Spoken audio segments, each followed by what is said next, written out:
I fully acknowledge that everybody seems to beat to a little bit of a different drum and has a little bit of a different rhythm in the summertime. And I'm going to take a break from videos over the course of the next couple of weeks to do kind of a summer series about self-help and bettering yourself. I hope these are well received because sometimes I have a hard time straying from concepts or thoughts related to the market and the economy. But I want to start today by talking about this idea of iron sharpening iron. We all understand the concept and know what it means. You get around like-minded people and they can only rub off on you. And if you get around people that are better than you at something, smarter than you, have better processes or systems in place, I think by default, it's only going to make us better. Now, that was evidenced to me last week in an amazing conference that I was invited to. You see, Raymond James invited myself and 100 other financial planners out of 5,000. 100 other financial planners to New York City. 70 of us showed up.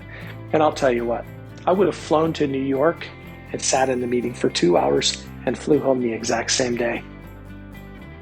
And I would have gotten plenty out of the conference, but it was a 2-day conference. You know, life's busy.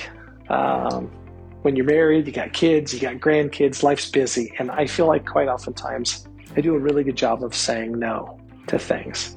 However, this is one thing that I'm glad I didn't say no to. You see, I got around my peers, people who have been in this business 20, 30 years longer than me, and I heard what they did right, and I heard what they did wrong.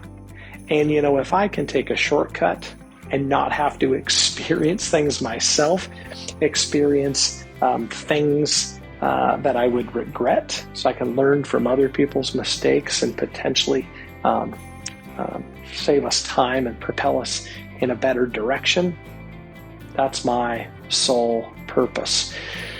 What's my takeaway?